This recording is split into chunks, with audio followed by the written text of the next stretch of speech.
आज भी इतना भेदभाव है। इसका जीता जागता उदाहरण सुनो। ग्वालियर में chief justice of Madhya Pradesh ने ऑर्डर किया था कि ग्वालियर में हाई कोर्ट में बाबा साहब अम्बेडकर की प्रतिमा लगनी चाहिए, और कहते हैं, सारे लोग कहते हैं कि न्यायपालिका की नहीं मानते हो, न्यायपालिका की नहीं सुनते हो, हम न्यायपालिका की मानते हैं। उन्हीं लोगों ने chief justice of Madhya Pradesh के ऑर्डर को ना मानते हुए बाबा साहब अम्बेडकर की प्रतिमा को ग्वालियर के हाई कोर्ट में लगने नहीं दिया। वो ग्वालियर के हाई कोर्ट में बाबा साहब अम्बेडकर जो पहले कानून मंत्री थे, जो संविधान के रचयिता थे, जिनको सिंबल ऑफ नॉलेज दुनिया में कहा जाता है, जो करोड़ों नारियों के, जो तमाम जाति धर्म की नारियां हैं, जो उनके मुक्तिदाता थे, उनकी स्टैचू नहीं चाहते, वो राजस्थान हाईकोर्ट जैसे मनु महाराज की स्टैचू वहां लगवाना चाहते हैं। ये फर्क है हम लोगों में और उनमें। हम न्यायप्रिय लोग है कि आप किसी को उसका पक्ष सुने बगैर आप उसको दंडित न हो, सेक्रेटरी हो, किसी भी जाति, किसी भी पोस्ट पे हो, आपकी जाति कभी नहीं जाती, छुआछूत भेदभाव आपके साथ नहीं खत्म होता। आप महसूस कीजिए इस व्यवस्था में जहां आज भी इतना भेदभाव है, इस आरक्षण की वजह से पाल, प्रजापति, कश्यप, मौर्य, सैनी, कुशवाहा, राजभर, बिंद, केवट, मल्ला, जाट, गुर्जर, यादव, कुर्मी, तमाम काम ही नहीं किया। मैं जिस कमेटी में हूं, हमारे साथी जानते हैं, रिपोर्ट बन रही है, अगले 2-3 साल के अंदर रिफॉर्म होगा, और पुलिस के भाइयों की भी जो समस्या है उनको भी हम लोग खत्म कराने का काम करेंगे। ये भी मैं आपको विश्वास दिलाता हूं। तो देश में चाहे निजीकरण के खिलाफ लड़ाई हो, समाज तो बेचारा आराम से घर बैठा, रास्ता कौन दिखाता है? ये प्रबुद्ध समाज, कि भाई ये जैसे निजीकरण के जरिए आरक्षण खत्म किया जा रहा है, कौन चर्चा कर रहा है? प्रबुद्ध समाज। इसी प्रबुद्ध समाज को कह रहा हूं कि 2027 में 15 साल का सूखा हो जाएगा हक वंचित समाज के, वैचारिक समाज के ऊपर। 15 साल का, और 15 साल में तो बड़ी से बड़ी बिल्डिंग है, उसकी मरम्मत ना हो तो वो जर्जर हो जाती है। आप क्यों नहीं उठ के जागते हो यार? क्यों नहीं जागते हो? क्यों नहीं समझते हो कि इस 15 साल में आप 30 साल पीछे चले गए और अगले 5 साल और लगे तो आप 50 साल पीछे चले जाओगे? क्यों नहीं समझते? इसलिए आपको जगाने और इनको समझाने के लिए निकले हैं कि जागे हुए लोग इन संघर्ष करने वाले लोगों को रास्ता दिखाने का काम करते, तो बात आगे बढ़ जाएगी। बात मुस्लिम समाज की हो रही थी। अभी आपके सामने अलीगढ़ में जो हुआ वो आपने देखा होगा, और जो अपने आप को सेकुलर नेता कहते हैं, बड़ी बड़ी पार्टियों के नेता है, अगर उनके मुंह से एक शब्द निकला हो तो मेरा चैलेंज है आप सब लोग, आप चेक कर लो, उनके बयान चेक कर लो, उनका ट्विटर हैंडल चेक कर लो। अगर एक स्कूल जो है, कॉलेज जो है, वो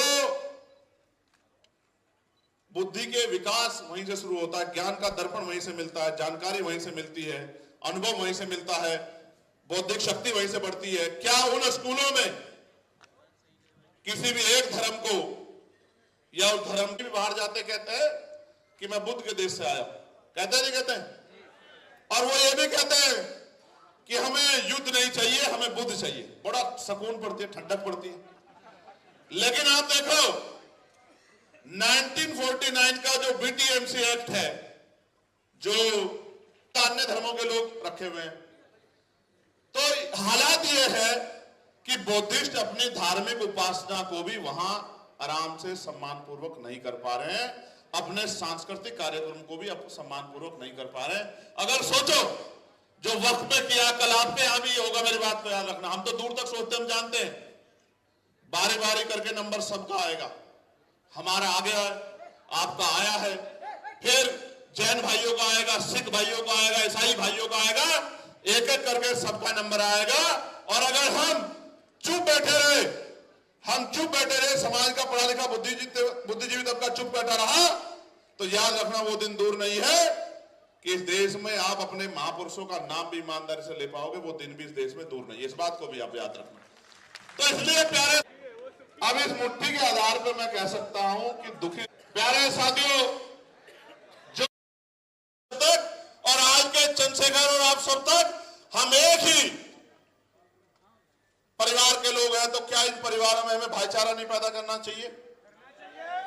तो हमें अपने भाइयों को, बाल को, प्रजापति को, कश्यप को, सैनी को, मौर्य को, शाक्य को, कुष्मा करेंगे कि सबको, चाहे राष्ट्रपति हो। सुनी थी एक महिला को खुले में प्रसव पीड़ा हुई, डॉक्टर नहीं थे, महिलाओं ने उसको जो है उसकी डिलीवरी कराने का काम किया। मन में इतना तकलीफ हुई कि ये वो प्रदेश है जहां जो लोग धर्म का डंका लेके घूम रहे हैं और जो तमाम तरह की बातें करते हैं, महिलाओं को कहते हैं कि हम, क्योंकि कार्यकर्ताओं को बुला गया है ये संदेश देने के लिए कि उनको किस तरह काम करना है, उससे बड़ा उत्साह पैदा हो रहा है। एक मजबूत संगठन का निर्माण हमारे नेताओं ने किया, मैं उनको बधाई देता हूँ। और मुझे विश्वास है कि इस बार उत्तर प्रदेश में आजाद समाज पार्टी एक ताकतवर दल होगा जो प्रदेश के नेतृत्व करेगा, उसका संचालन करेगा। 2027 विधानसभा में सर अकेले जाएंगे या किसी गठबंधन के साथ जाएंगे, कुछ तय किया है क्या? अभी देखिए तय किया है कि त्रिस्तरीय पंचायत चुनाव में आजाद समाज पार्टी अपनी शक्ति का एहसास, एक उसका उदाहरण पूरे उत्तर प्रदेश को, देश को दिखाने का काम। हमारे कार्यकर्ता काम कर रहे हैं, बूथ सेक्टर कमेटियां बना रहे हैं। और अब तो हाल ये है कि हमारे विधानसभा कोई कार्यकर्ता ज्वाइन करता है तो उसको बड़ी बड़ी पार्टियों के मुख्य नेता ज्वाइन कराते हैं। इस तरह की स्थिति बन गई है। आप समझिए कि जमीन पे हमारा संगठन बहुत मजबूत है। ये जो त्रिस्तरीय पंचायत चुनाव है उसमें आजाद समाज पार्टी की बढ़ती शक्ति का एहसास आपको हो जाएगा। और जब वो बढ़ती शक्ति का एहसास होगा तो आपके सवाल का जवाब भी आपको खुद ही मिल जाएगा कि 2027 में आजाद समाज पार्टी किस तरह चुनाव लड़ेगी। सांसद जी, ये प्रबुद्ध सम्मेलन आपने नाम रखा है, अमूमन ये भाजपा नाम रखी है, इसके पीछे का क्या मामला है? दोबारा आपका सवाल पूछिए। भाजपा अक्सर प्रबुद्ध सम्मेलन या ऐसे सम्मेलनों का नाम रखती है, आपने भी इस सम्मेलन का नाम दिया है, इसके भाजपा का प्रबुद्ध सम्मेलन कुछ जातियों तक सीमित रहता था। ये सम्मेलन जातियों को तोड़ के हकवंचित समाज के पहरेदारों के लिए, ये एक संदेश है उन लोगों के लिए जो निराश होकर बैठ गए हैं, जो नाउम्मीद होकर बैठ गए हैं, जो घरों में बैठे हैं ये सोच के कि कोई मसीहा आकर उनकी जिंदगी बदलेगा। ये उनके लिए संदेश है कि बाबा साहब अम्बेडकर के संविधान की रक्षा के लिए, उसको लागू कराने के लिए और हक वंचित समाज को सम्मान स्वाभिमान का जीवन दिलाने के लिए उनको आजाद समाज पार्टी के तेज तरार नेताओं के साथ खड़े होकर अपनी राजनीतिक ताकत बनानी चाहिए। सर वर्तमान में सांसद जी जहाँ तक वादी ये क्या दावा करते हैं कानून व्यवस्था और यहाँ पर विकास हो रहा है, ऐसे में 2027 में आपको परिवर्तन लगता है? आपने लोकसभा के चुनाव का परिणाम देखा, हम 2 सीटों पर लड़े, एक जीते और दूसरे में 80,000 से ज्यादा वोट प्राप्त हुए। और उत्तर प्रदेश में भारतीय जनता पार्टी क्या हाल हुआ ये भी आपने देखा। अगर वो सच में विकास कर रहे होते, अच्छे कार्य कर रहे होते, लोग उनसे खुश होते तो फिर आधी से ज्यादा सीटें नहीं हारते हो। आप समझो एक बात। दूसरी बात ये समझो कि डंडे के जोर पे सरकार नहीं चलती। एक प्रदेश का पुलिस का मुखिया तो बना नहीं पा रहे। आप नहीं देखा बार बार कार्यवाहक डीजीपी, कार्यवाहक डीजीपी, ये क्यों हो रहा है? आप समझिए कि कार्यवाहक डीजीपी से प्रदेश चलाना चाहते हैं तो कार्यवाहक मुख्यमंत्री से जो है प्रदेश चलाने की कोशिश करना भी खतरनाक है।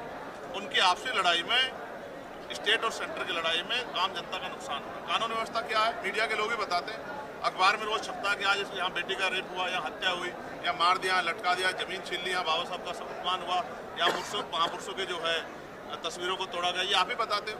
और मीडिया ने बताया कि 2 दिन में 14 हत्या उत्तर प्रदेश में।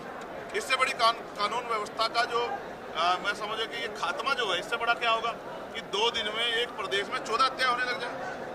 तो आप समझिए एक दिन में 7 हत्या, तो ये क्या सुरक्षित प्रदेश है क्या? सर आपको कैसे लगता है कि राज्य और केंद्र में क्यों सर ये लड़ाई है, ऐसा आपको क्यों फील हो रहा है? ये उन्हीं के नेता जो है अपने भाषणों में बताते प्रतीत होते हैं और उनकी कार्यशैली से प्रतीत लगता है। लेकिन मेरा ये सवाल है, क्या उत्तर प्रदेश में एक भी परमानेंट डीजीपी सरकार बना पाएगी? मुझे तो इसमें ये सरकार फेल लग रही है। जो डीजीपी नहीं बना पा रही सरकार, वो लोगों को न्याय कैसे देगी, इस बात पे भी सोचना चाहिए। चंद्रशेखर जी, अब्बास अंसारी की सदस्यता खत्म हो गई, उनको 2 साल की हेड स्पीच मामले में 2 साल की सजा हुई है सर। अब आप ये जान लो कि जो MP MLA कोर्ट बने हैं, आप अगर आपको लगता है कि कहीं आप पूर्वाग्रह से कार्रवाई हो रही तो आप उनके खिलाफ कहीं जा भी नहीं सकते। ये एक बहुत बड़ा फेलियर है। इसका नुकसान कई बार जो है सस्ता होकर चुकाना पड़ रहा है। हालांकि हम लोग इस मामले में स्पष्ट हैं कि चाहे सस्ता जाए या जान, लेकिन महापुरुषों का मिशन नहीं रुकना चाहिए। आंदोलन को गति देने, आंदोलन को आगे बढ़ाना चाहिए। उसके लिए हमारी पार्टी में मजबूत नौजवान लीडरशिप तैयार हो रही है जो अगले 30-40 साल समाज की सेवा करेगी। सर ऑपरेशन सिंदूर में कई डेलीगेशन दुनिया में गए हैं, कई लोगों को सरकार ने भेजा है, क्या आपको भी भेजने पे बातचीत हो रही थी या क्या कहेंगे जो ऑपरेशन सिंदूर है इस पर? मुझसे किसी की बात नहीं हुई और बाकी मीडिया इसमें कोई सूत्र न ढूंढे। मैं आपके सामने स्पष्ट कर रहा हूँ कि अभी हमारे दल को शायद उस तरह का दल वो नहीं मानते। या उनको नहीं लगता कि हम सरकार की भाषा बोलेंगे, इसलिए शायद उन्होंने हमें सदस्य नहीं बनाया। मैं आपको स्पष्ट कर दूं, हम देश के साथ खड़े हैं, देश की सेना के साथ खड़े हैं, लेकिन सरकार अगर कोई फेल होगी तो लोकतंत्र में सरकार को चिताने के लिए सवाल पूछना पड़ेगा। सरकार उसको देश से ना जोड़े और लोगों को गुमराह करने का काम ना करे। कल ही मैंने पढ़ा कि पहलगांव हमले का मुख्य जो है साजिश करता वो पाकिस्तान में देखा गया, तो हम किस चीज़ की खुशी बना रहे हैं भाई? क्या पहलगांव में हमारे 26 परिवारों को रोंदने वाले आतंकवादी क्या वो जमींदज हो चुके हैं? उनके तो पोस्टर लगे हुए हैं अभी। तो हमारी देश की, हमारी सरकार किस बात की खुशी बना रही है? मैं आपको स्पष्ट कर दूँ, हालांकि सरकार के अपने नेचर है वो क्या करती है, लेकिन हम आतंकवाद के खिलाफ हैं और आतंकवाद का परमानेंट नाश होना चाहिए। हम ये सरकार से अपेक्षा करते थे, इसीलिए हमने उस समय कहा कि सरकार को सख्त कदम उठाने चाहिए। आतंकवादी जो जातीय आधार पे लोगों को मारने पीटने का या जातीय भेदभाव करने का काम करते हैं, वो आतंकवादियों से कम नहीं है, इसलिए मैं उनको जातंकवादी कहता हूं। जिस तरह से धर्म पूछने मारने वाले आतंकवादी है, उस तरह से जात के आधार पर मारने वाले जातंकवादी है। ऐसे जातंकवादियों को अपनी मानसिकता बदलनी चाहिए। और आप ये भी देखिए, भारत में संविधान के आने के बाद भी छुआछूत भेदभाव होता है, यानी कि जातंकवादी ने अपनी मानसिकता नहीं बदली। इसलिए हमारे कमजोर अकवंचित समाज को भी सतर्क होकर अपने दलों के साथ जुड़ के आगे बढ़ना चाहिए, अपनी ताकत बनानी चाहिए। आकाश आनंद को मायावती ने वापस ले लिया है, आपको अक्सर लेके वो टारगेट करते हैं, क्या देखते हैं उनका भविष्य, क्या देखते हैं? सर, मैं किसी दूसरी पार्टी के नेता के बारे में क्या कह सकता हूँ? आप ये भी समझिए, कभी हटाना कभी लगाना, ये उनकी पार्टी का अंदरूनी मामला है, इसमें मैं और मीडिया के लोग क्या कर सकते हैं? भाई आप ये समझो, बाबा साहब अम्बेडकर ने कहा कि आज मैंने रानी का पेट छीन दिया, आज के बाद राजा लोकतंत्र से जनता की वोट से तैयार है। तो आप किसी को बार बार प्रोजेक्ट करते रहो तो इससे क्या फर्क पड़ता? जनता तो अपना फैसला ले चुकी है। जनता ने फैसला नहीं हुआ था तो मुझ जैसे प्राइमरी स्कूल के हेडमास्टर के बेटे को वो मेंबर ऑफ पार्लियामेंट कैसे बना दें? आप समझो, पहले उनके पास विकल्प नहीं था, विकल्प के अभाव में उनको वोट देना पड़ता। इस बार हम तो 2 ही सीट पे लड़े, 78 पे तो वो लड़े, तो 78 पे उनका क्या बना और 2 सीट पे आजाद समाज पार्टी क्या बना? आप समझो कि जनता का मन बदल गया। आप मीडिया के लोग उनकी बात चलाते रहते हो, क्यों चलाते हो? उसका फैसला आपको करना चाहिए। बाकी जनता अपना फैसला कर चुकी है, वापस तो ले लिया है, लेकिन मैं आपसे फिर कहूँगा, देखो वो हमारी सम्मानित नेता है, उनको बहन जी कहते हैं, मायावती जी कहते हैं। आप समझो, महिला होने के बाद इतना बड़ा काम करना, ये एक बहुत बड़ा ऐतिहासिक उदाहरण है। मेरे और पार्टी के तमाम कार्यकर्ताओं में हमारे दिल में उनके लिए सम्मान है और मैं उनके स्वस्थ रहने की दीर्घायु होने की कामना करता हूँ। और उनका जो अधूरा काम है, जो सपने उन्होंने देखे, जो अधूरे चुके हैं, वो आजाद समाज पार्टी के जरिए हम लोग पूरा करने का काम करेंगे, क्योंकि ये एक सपने माननीय काशीराम साहब के थे और बाबा साहब अम्बेडकर के। बहन जी ने वापस तो ले लिया है। चंद्रशेखर जी 3 घंटे बैठा है। 3 घंटे पत्रकारों का काम होना चाहिए, वो क्यों बैठे थे? बहन जी, जब मैं आता तब आ जाते, जब मैं आया तब तो आप आगे थे सब लोग।